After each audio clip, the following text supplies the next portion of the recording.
Good morning, everybody, and welcome to my channel. Welcome to this nice weather from Canada. Today we have a very nice game from Karpov playing against Rafael Vaganian in 1969 in Leningrad.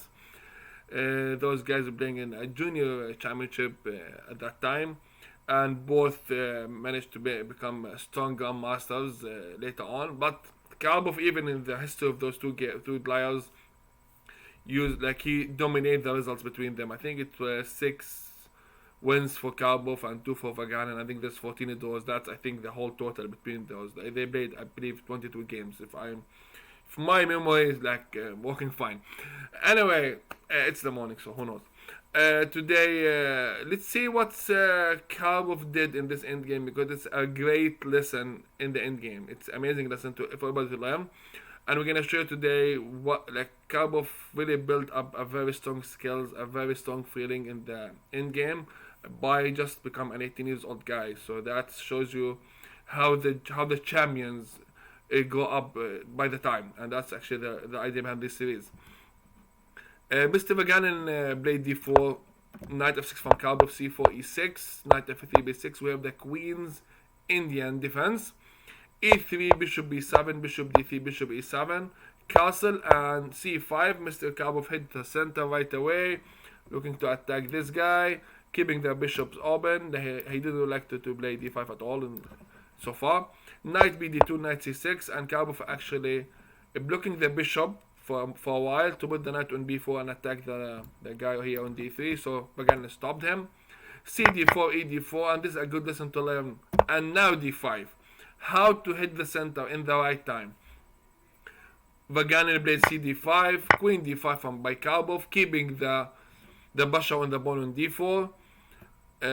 We have an isolated pawn on d4 over here. So the move a3, actually, I don't really believe in it too much, but it's Vaganian. Bishop c4, queen d6, and Vaganian feels the basha is rising, so he played knight b3, bringing more defenders to the pawn on d4. So this guy here is very well protected now. Castle, queen e2, h6 by Karpov. Karpov, of course, he played h6 to stop knight g5, and of course to keep make room for his king if he needs it to. Rook d1, rook fd8, more basha coming on the guy on d4. This poor guy is like under huge basha. So Vagana played bishop e3, bringing more and more defense to the pawn on d4. Rook ac8, simple development moves from Karpov, no problem. Rook ac1, and this is a lesson to learn from here, guys. How to deal with the pawn on d4. I mean, this guy here is really under basha, but how we're gonna take him? Like, how we're gonna make advantage from that? The idea is pretty simple. You're gonna put a blockade first in the front of the pawn, and move that blockade later on the right time. So knight d5 being played, and I'm gonna make this easier. Now the knight is blocking the pawn, so the pawn cannot go to anywhere now. You cannot actually push him. That's the idea. Now you're gonna start building up a basha on that pawn from behind. So maybe you need to put maybe more pieces on this file. Maybe you need to bring the bishop here and to put the pawn on d4. And in the right moment, you're gonna move that knight from here. Okay, and then send him in the right direction, and at the same time you attacking the pawn on d4. Let's see how Karpov did that. So first of all, Vaganin said to himself, I don't want Karpov to take my bishop here, so I gotta move to d2, and then he played a5. Now Karpov asking Vaganin to move the knight from b3, because this knight actually protecting the pawn on d4. So rook c2, queen b8, knight c1.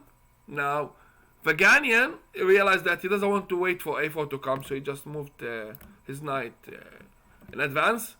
Now here's the moment. Look, we have a knight, and we have a rook behind, and we have only one knight protecting the pawn now. So because the situation has been changed. So what's Karpov did? Knight f4. He moving the knight in the right time, putting a basha on the queen and on the pawn at the same time. So bishop f4, queen f4 being played. White has no choice, and now rook cd2. Now Karpov has the pair of bishops, which is a good advantage. He has also create a weakness on the pawn on d4. Now there's a lot of pressure. Now we have the knight, we have the rook, and the queen all attack the pawn on d4. Bishop f6, knight d3, queen c7, and how are we gonna protect the pawn on d4? There is no way actually. Knight d5, Vaganin jump to e5 with the knight, trying to block everything, but Karpov calculate everything very well. He took on d4, take, and now took with the queen.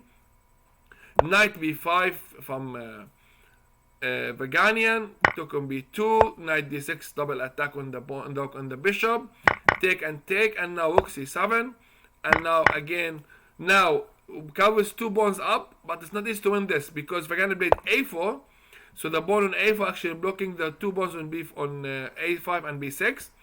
Rook c7, bishop b5, more and more pressure, rook c2, h3, g6, rook d6, and Vaganin looking to put some a tactical play in the place and maybe attack the pawn on b6. Check, king, bishop f1. Now the problem is if you cannot go to h2 with the king because of bishop e5 with double attack on the rook and the king. That's why I think maybe here, maybe g3 was a better choice. Maybe.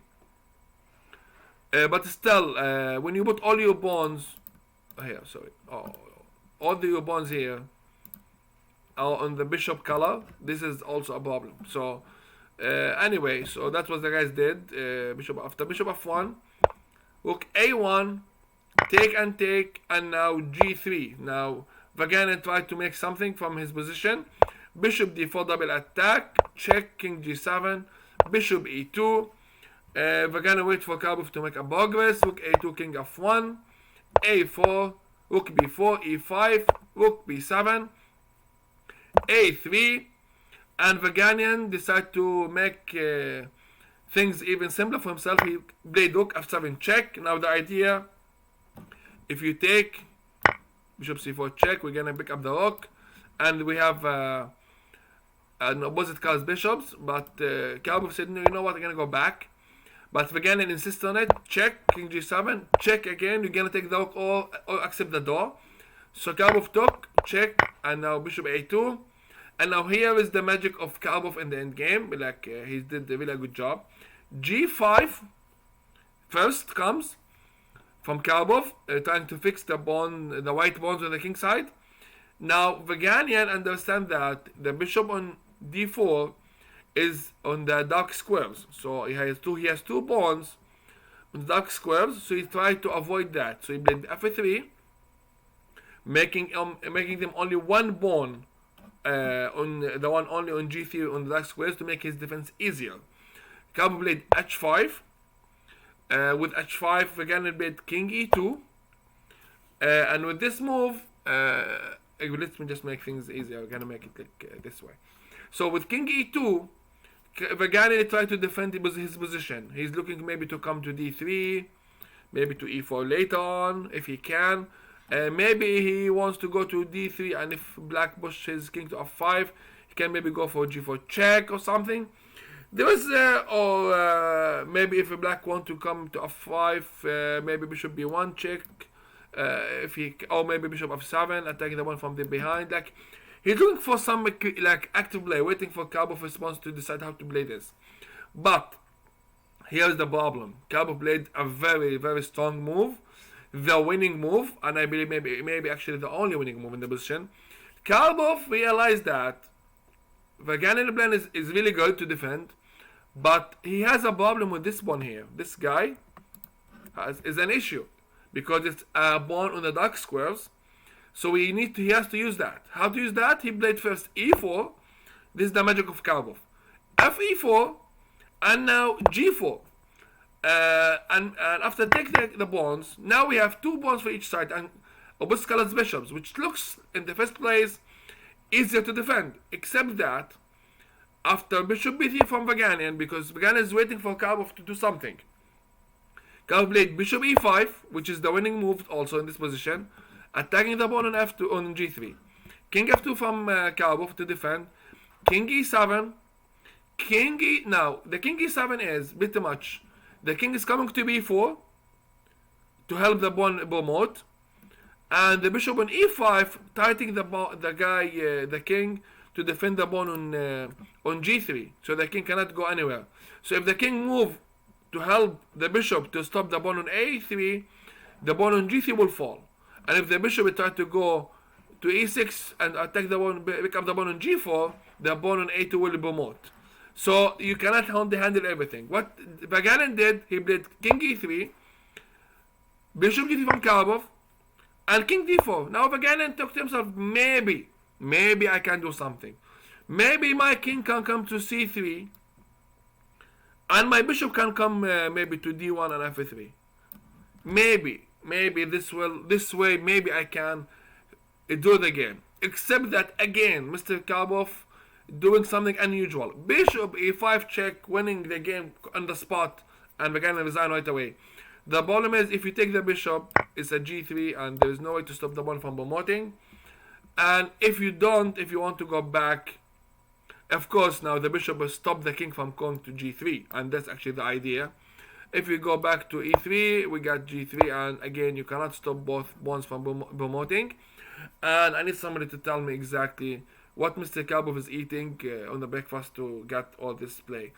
This guy is totally unusual. Mr. Karpov become the world champion just because of his in-game skills, guys.